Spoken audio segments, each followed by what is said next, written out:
Praise the lord.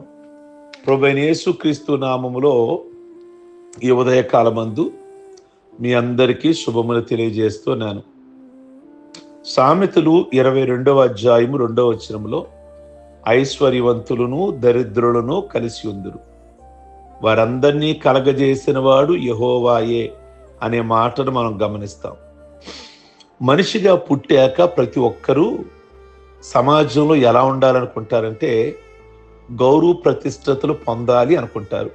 అనుకోని వ్యక్తి ఎవరు ఉండరు కదా. ప్రత్యేకించి గుర్తింపు పొందడం కోసం ప్రతి ఒక్కరూ ప్రయత్నిస్తుంటారు. ప్రతిష్టత కలిగిన అంటే గౌరవం కలిగిన కలగకపోయినా ఎవరి ప్రయత్నం వారు చేస్తూనే ఉంటారు. 10 మందిలో గౌరవం పొందాలి, వారి హృదయాల్లో స్థానం సంపాదించుకోవాలి అనే ఆలోచన ప్రతి ఒక్కరికి ఉంటుంది. ఆ మానవ ప్రయత్నం వెనక దైవ కాపుదల, ఆశీర్వాదం కూడా ఉండాలి. సమాజంలో గౌరవప్రదంగా కొనసాగించాలి అంటే కొద్దిమంది పెద్దలు కొన్ని మాటలు చెప్తూ ఉంటారు. వాటిని ఒక 5 విషయాలు నేను మీ ముందు ఉంచాలని ఆశిస్తున్నాను. సమాజంలో గౌరవంగా బ్రతకాలి అంటే ఫస్ట్ మన డ్రెస్ కోడ్ చాలా నీట్గా ఉండాలి. నేను మాట్లాడేది ఖరీదైన వస్త్రాల గురించి మాట్లాడట్లేదు. మనం వేసుకున్న డ్రెస్సు చాలా నీట్గా అంటే కాస్త ఉదికిన వస్త్రాలు వేసుకొని కాస్త హుందాగా ఉంటే కనుక ఒక ఉద్యోగస్తులు ఉంటారు, వాళ్ళ కింద వారు వాళ్ళ మాట వినాలి అంటే వాళ్ళ డ్రెస్ కోడ్ చాలా నీట్గా కాస్త ఉదికిన వస్త్రాలు కాస్త ఇస్త్రీ చేయించుకొని చాలా హుందాతనాన్ని తెలుపుతూ ఉంటుంది. కనుక సమాజంలో నాకు గౌరవం కావాలి అనుకుంటే కొన్ని మనము అవలంబించక తప్పదు. ప్రియ దేవుని బిడ్డలారా, కనుక తప్పిపోయిన కుమారుడు ఎలా వచ్చాడు తెలిసి ఇంటికి చిరిగిపోయిన వస్త్రాలు, మురికి గుడ్డలతో వచ్చాడు. తండ్రి వెంటనే అవన్నీ కూడా తీయించేశాడు. తీయించి చాలా చక్కగా స్నానం చేయించి ఉతికిన వస్త్రాలు, చెప్పులు అవన్నీ ఏర్పాటు చేసి ఆ మనిషికి చక్కటి కోల్పోయిన గుర్తింపు, కోల్పోయినటువంటి గౌరవం మరలా కలిగేలాగా చేశాడు.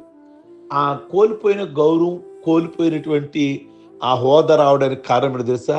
స్నానం చేయించాడు, మంచిగా నీట్గా తయారు చేశాడు, నీట్గా కొడుకుని సిద్ధపరిచాడు, మంచి వస్త్రాలు, ఉతికిన వస్త్రాలు ధరింపజేశాడు. ప్రియ దేవుని బిడ్డలారా, యాకోబు వాళ్ళ నాన్న దగ్గరికి వెళతాడు వస్త్రాలు వేసుకొని. అప్పుడు ఇస్సాకు అంటాడు వాళ్ళ నాన్న, ఇదిగో నా కుమారుని సువాసన యెహోవా దీవించిన చేని సువాసన వలె ఉన్నది, నీ వస్త్రములెల్లా సువాసన లెబోనోను సువాసన లాగా ఉంది అంటాడు పరమగీతాలలో. అంటే కాస్త ఆ డ్రెస్ విషయంలో చాలా హుందాగా వ్యవహరించాలి, సమాజంలో కొద్దిగా నువ్వు గౌరవం కావాలి అని అనుకున్నట్లయితే. ఒకరోజు ఒక పండితుడు రాజుగారి సహాయం కోరి ఏదైనా మేలు చేస్తాడేమోనని వెళతాడు. వెళ్ళేటప్పుడు కాస్త బాగా మురికి బట్టలు, ఒక 4-5 రోజులు నలిగిపోయిన బట్టలు, మురికంటిని బట్టలు ధరించి వెళ్తాడు. గేటు దగ్గర వాడే లోపలికి పంపించడానికి ఇష్టపడలేదు. ఆ పండితుడు కాస్త మనస్సులో వేదన పడ్డాడు. ఏంటి, నా దగ్గర మంచి జ్ఞానం ఉంది, ఎవరూ నన్ను గుర్తించట్లేదు అనుకొని మార్నింగ్ మళ్ళీ ఏం చేస్తాడంటే కాస్త పట్టు వస్త్రాలు వేసుకుంటాడు. పట్టు వస్త్రాలు వేసి వచ్చేసరికి గేటు దగ్గర వాడు మొదలుకొని లోపల ఉన్నవాడు వరకు కూడా అందరూ నమస్కారం చేసి దగ్గరుని మరీ రాజుగారి దగ్గరికి తీసుకొని వెళ్తారు. ఇదే మనిషి నిన్న వచ్చాడు, నలిగిన బట్టలు, చిరిగిపోయిన బట్టలు, మురికి బట్టలతో. అంటే సమాజం ఏం చూస్తుందో అర్థమవుతుందా? మనిషి జ్ఞానం కాదు, మనిషి మనస్తత్వం కాదు. అంటే ఆ డ్రెస్సు, ఆ మనిషి హోదా. ప్రియ దేవుని బిడ్డలారా, కనుక సమాజంలో కాస్త హుందాగా ఉండాలి అంటే నీ డ్రెస్ కోడ్ చక్కగా నీట్గా ఉండాలి అని జ్ఞాపకం చేస్తున్నా. అది స్త్రీలైనా పురుషులైనా ఒంటి నిండా బట్టలు కట్టుకునే విధానం నీట్గా హుందాగా ఉంటే ఆటోమేటిక్గా నీ స్థాయి పెరిగినట్లే, హుందాగా ఉన్నట్లే. నేను ఖరీదైన బట్టల గురించి చెప్పలేదు ఇక్కడ. మీరందరూ కూడా గమనించాలి. నేను మాట్లాడేది డ్రెస్ కోడ్ నీట్గా ఉండాలి, కాస్త ఉతికిన వస్త్రాలు వేసుకోవాలి, కాస్త చక్కగా ఉంటే ఆ సమాజంలో హుందాగా ఉండొచ్చు అంటారు పెద్దలు. రెండోది, దేహాన్ని ఆరోగ్యంగా కూడా ఉంచుకోవాలి. ఆరోగ్యము నా శరీరమును విడిచిపోయిను అంటాడు కీర్తనకాడు 38వ కీర్తన 3వ వచనంలో. అంటే సహజంగా రోగాలు రకరకాలుగా వస్తాయి. వాతావరణ మార్పు వల్ల రోగాలు వస్తాయి, మన ఫుడ్ వల్ల రోగాలు వస్తుంటాయి, రెండోది మనం చేసిన పాపాల వల్ల కూడా రోగాలు వస్తాయి. ఇవన్నీ బైబిల్లో మనం విన్నాం, మనం మాట్లాడుతూ ఉంటాం. ప్రతిదానికి బైబిల్లో ఆన్సర్ ఉంది. మనం చేసిన అవిధేయతలు, దోషాలు బట్టి పాపాలు వస్తాయి. రెండోది, ప్రకృతి మార్పుల వల్ల కూడా బలహీనతలు, రోగాలు వస్తుంటాయి. ఏదేమైనప్పటికీ కూడా నీ దేహాన్ని ఆరోగ్యంగా కాపాడుకోవాలి. నీకు ఆరోగ్యంగా ఉన్నంతసేపు అందరూ నిన్ను రమ్మంటారు, అందరూ నిన్ను ప్రేమిస్తారు, అందరూ దగ్గరికి నిన్ను ఆహ్వానిస్తారు. ఎప్పుడైతే అనారోగ్యం వచ్చిందో ఎంతైన వారైనా కానీ ఇంకా నిన్ను దూరంగా చూడడం ప్రారంభిస్తారు. ప్రియ దేవుని బిడ్డలారా, మిరియాం కుష్ఠరోగం వచ్చింది. దాదాపు ఇంట్లో చాలా ప్రాముఖ్యురాలే మిరియాము. అంటే మోషే, అహరోను వాళ్ళ అక్క, ఆవిడ 7 రోజులు బయట పెట్టేశారు. అలాగే ఉజ్జియా నిజంగా బ్రహ్మాండంగా పరిపాలన చేశాడు. 52 సంవత్సరాలు అనుకుంటా అతను పరిపాలన చేస్తాడు అసలు నెంబర్ 1గా. ఎప్పుడైతే దేవుడి మీద వ్యతిరేకం చెందటం వల్ల కుష్ఠవ్యాధి వచ్చిందో రాజును చూడకుండా దేవుని సన్నిధి నుండి బయటికి తోసేస్తారు. అంటే చూసారా, యోబుకి జబ్బు చేసింది. యోబు భార్య అంది, ఎందుకయ్యాక నువ్వు బ్రతకటం అని అంది. కనుక నేనేమంటానంటే వీలైనంత వరకు ఆరోగ్యాన్ని కాపాడుకోవడానికి ట్రై చేయండి. కనుక ఇక రోగాలనేది దేవుడు కొన్నిసార్లు ఆయన మహిమ కోసం, ఆయన పరీక్ష కోసం పెట్టిన సందర్భాలు ఉన్నాయి. నేను ఇప్పుడు అవి ప్రస్తావించట్లేదు.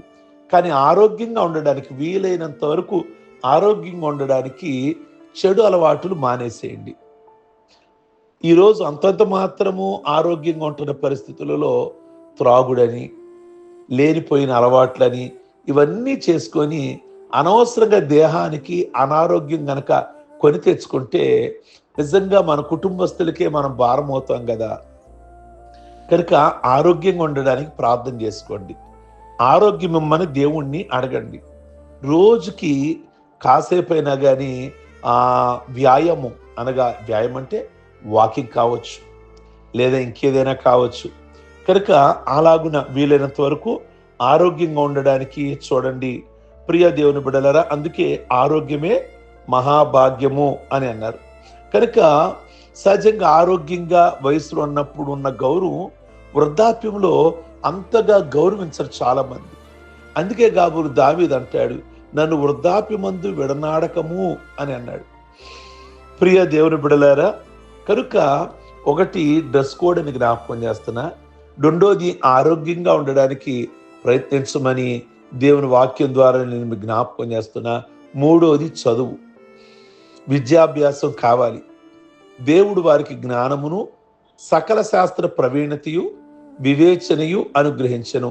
దానియేలు గ్రంథం 1వ అధ్యాయము 17వ వచనం. విద్య లేనివాడు వింత పశువు అన్నారు.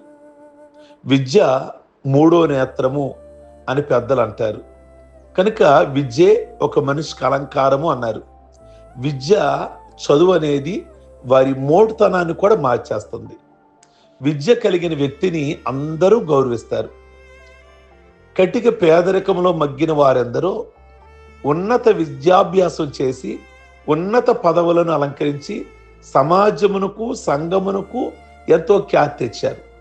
ప్రియ దేవుని బిడ్డలారా, ఆస్తులు లేకపోవచ్చు, కానీ చదువుకున్నావు అని అంటే నిజంగా నీ స్థాయి మారిపోద్ది. ఒక కడుబేదరికంలోంచి వచ్చిన వాళ్ళు, సరైన వస్త్రాలు లేకుండా ఉన్నవాళ్ళు ఈరోజు కష్టపడి చదువుకొని మంచి ఉద్యోగాలు చేస్తా నిజంగా వాళ్ళ కుటుంబ పరిస్థితి మొత్తం టోటల్గా వాళ్ళ ఫ్యామిలీ మారిపోయిన వాళ్ళు మేము చాలామంది చూసాం. కనుక చదువు అనేది ఎప్పుడు కూడా వ్యర్థం కాదు.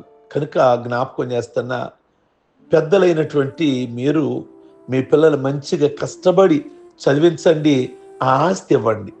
ఈ ఆస్తి వాళ్ళు ఉండొచ్చు పోవచ్చు, బంగారమే వాళ్ళు ఉండొచ్చు పోవచ్చు, లేక స్థలాలు ఉండొచ్చు పోవచ్చు, కానీ చదువు అనే ఆస్తి మీ పిల్లలకు గనక మీరు ఇవ్వగలిగితే నిజంగా మీరు ఎంత పేదరికంలో ఉన్నా కానీ ఆ పిల్లలు చదువుకుంటే నిజంగా వాళ్ళ వాళ్ళ మీ కుటుంబ పరిస్థితులే మారిపోతాయి. ప్రియ దేవుని బిడ్డలారా, కనుక సమాజంలో గౌరవంగా బ్రతకడానికి ఒక డ్రెస్ కోడ్ అనుకున్నాం, రెండోది చక్కటి ఆరోగ్యము, మూడోది చక్కటి చదువు. కనుక కొంతమంది అతి విద్యను అభ్యసించి ఎదురు వ్యక్తుల్ని చిన్న చూపు చూస్తారు. మీలో అలాంటి అతిశయం పెరిగితే నీ విద్య నీ జ్ఞానం నిన్ను చెరుపును అని బైబిల్లో వాక్యంలో ఉంది. కనుక అలాగుని కాదు, మన విద్య ఆ గౌరవం పెంచేదిగా, ఇతరులను ప్రేమించేదిగా ఉండాలి నీ చదువు. అంతేగాని చదువుకున్నానని గర్వంగా ఉంటే మరలా మొరటవారిగా మనం తయారవుతాం. నాలుగోది, సమాజంలో గౌరవంగా ఉండాలి అంటే మాట తీరు బాగుండాలి. నీ మాటలు బట్టి నీతిమంతుడు అని తీర్పు నొందుతావు అని మత్తయి 12:37 ఉంది. నోరు మంచిదైతే ఊరు మంచిది అన్నారు పెద్దలు. మన మాటే మన మిత్రులను మనకు మిత్రులను చేస్తే మన మాటే మనకు శత్రువును కూడా తయారు చేస్తుంది. ఎదుటి వారి హృదయం బాధపడకుండా మాట్లాడడం ఒక తపస్సు. నిజంగా చాలా గొప్ప విషయం ఎదుటి వారిని నొప్పించక మాట్లాడడం అనేది. మనం గౌరవం మాట్లాడితే ప్రియ దేవుని బిడ్డలారా, మంచి జ్ఞానం కలిగిన వారు అని అనుకుంటారు. జీవమరణములు నాలుక వశం అన్నాడు మహాజ్ఞాని అయిన సొలొమోను. కనుక ఈ ఉదయకాలమందు జ్ఞాపకం చేస్తున్నాను, నీ నోరు బాగుండాలి. ఇద్దరు అక్క చెల్లెళ్ళు చేతిలో సంచులు పట్టుకొని వస్తున్నారు. ఒక మరుగుజ్జు అక్క దగ్గరికి వెళ్ళాడు. అక్క, నీ సంచిలో ఉన్నది నాకు పెట్టవా అన్నాడు. ఆమె అతను కసురుకొని పెట్టలేదు. చెల్లిని అడిగాడు. ఆమె సంచిలో ఉన్న తినుబండారాలు అతనికి పెట్టింది. ఆ అబ్బాయి మరుగుజ్జు అబ్బాయి అంటాడు, చెల్లెమ్మా, నువ్వు మాట్లాడితే నీ నోటిలో నుండి బంగారు నాణ్యాలు రాలుతాయి. అక్క మాట్లాడితే ఆమె నోటి నుండి కప్పలు బెకబెకమంటూ బయటకు వస్తాయి అన్నాడు. ఇతరుల పట్ల మన మాట తీరు ఎలా ఉంటుందో ఈ మాటల్లో మీకు అర్థమైంది కదా. నీ మాటలు ఎదటి వారిని ఆకర్షించేదిగా, చక్కగా హుందాగా నీటిగా ఉండాలి. సంబోధించే విధానం, మాట్లాడే విధానం. ప్రియ దేవుని బిడ్డలారా, నువ్వు మాట్లాడితే ఎదటి వాళ్ళు బెదిరిపోయే విధంగా, లేక ప్రక్కకెళ్ళి మన మాట తీరు గురించి అసహ్యంగా మాట్లాడుకునే విధంగా ఉండకూడదు. సమాజంలో నీ గౌరవం కావాలి అంటే నీ మాట తీరు బాగుండాలి. ఇక ఐదవదిగా వినయం కావాలి. ఎవని గరము వానిని తగ్గించును, వినయ మనస్కుడు ఘనత నొందును అని సామెతలు 29:23 ఉంది. ఘనతకు ముందు వినయం ఉంటుంది.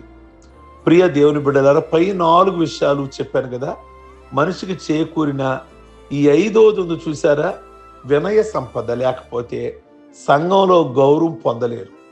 ఒకవేళ మీకు మంచి డ్రెస్ కోడ్ ఉండొచ్చు, లేక రెండోది ఆరోగ్యకరంగా మీరు ఉండొచ్చు, మీరు మంచిగా చదువుకున్న వారు కావచ్చు, లేదా మాట తీరు చక్కగా ఉండొచ్చు, కానీ వినయం లేదనుకోండి, ఈ పైన 4 వ్యర్థమైపోతాయి. కనుక ఎంత ఉన్నా అహంకారం లేకుండా వినయంగా ఉండాలి. ప్రియ దేవుని బిడ్డలారా, ఎంతటి వారికైనా గర్వం పనికిరాదు. దానివల్ల అనర్థాలు వస్తాయి, అపజయాలు తప్పవు. అందుకే లోపలుండే 6 శత్రువులు కామ, క్రోధ, లోభ, మోహ, మద మాత్సర్యాలు, మదం పేరుతో గర్వాన్ని కూడా చేర్చారు. నేడు చాలా మంది నేను గొప్పవాడిని, నేను తప్ప ఇది ఎవరో చేయలేరు అనుకోవడమే అహంకారం. కనుక నేను జ్ఞాపకం చేస్తున్నా, మీకు సమాజంలో గౌరవంగా కావాలనుందా, చక్కగా డ్రెస్ కోడ్ నీట్గా వేసుకోండి. ఖరీదైన బట్టల గురించి కాదు నేను మాట్లాడేది. రెండోది ఆరోగ్యకరంగా ఆరోగ్యాన్ని కాపాడుకోండి. మూడోది మంచి పిల్లలకి చదువు చెప్పించండి. చదువు మన మొరతనాన్ని కూడా మార్చేస్తుంది. ఇక నాలుగోది, ప్రియ దేవుని బిడలారా, ఇక్కడ మాట్లాడుకునే విధంగా మంచిగా వినయముగా ఉండడానికి ప్రయత్నం చేయండి. మంచి వినయంగా ఉండడానికి, మాట తీరు కూడా చక్కగా ఉండాలి. ఈ 5 కూడా చక్కగా మన సమాజంలో ఉంటే ఆటోమేటిక్గా నీ గౌరవం, ఒక గుర్తింపు అనేది వస్తుంది అని బైబిల్లో రిఫరెన్సుల ద్వారా మాట్లాడాను. మనం దానికోసం ప్రయత్నం చేద్దాము. ప్రార్థించుకుందాం. సర్వశక్తి కలిగిన తండ్రి, ఈ ఉదయకాలం ముందు ఈ 5 విషయాలు మీరు మాతో మాట్లాడారు. ఈ 5 కూడా నాయన చక్కటి డ్రెస్ కోడ్ అని, అలాగే మంచి ఆరోగ్యమని, మంచి చదువని, మంచి మాట తీరని, వినయమని మాట్లాడారు. వాక్యంలో నుండి 5 కూడా మందరికీ కూడా అనుగ్రహించి మీ మహిమార్థంగా మేము జీవించే కృప దయచేయండి. ఈరోజు పెళ్లి రోజులు, పుట్టినరోజులు, బాప్టిజం పొందిన రోజులు చేసుకుంటున్న బిడ్డలందరినీ దీవించండి, ఆస్వాదించండి. ఇలాంటి సంవత్సరాలు ఇంకా అనేకమైన చేసుకోవడానికి నిండు వృద్ధాప్యం వరకు సహాయం చేయండి. ఇహమందు పరమందు దీవించి ప్రతి ఒక్క విషయంలో కూడా మేలు చేయమని యేసు పరిశుద్ధ నామములో అడుగుచున్నాం తండ్రి, ఆమేన్. God bless you. అందరికి ఫార్వర్డ్ చేయండి, లైక్ బటన్ నొక్కండి. మీరు ఏ విధంగా విని దీవించబడ్డారో మీ అభిప్రాయాన్ని చాట్ బాక్స్లో తెలియచేయండి. Okay, God bless you.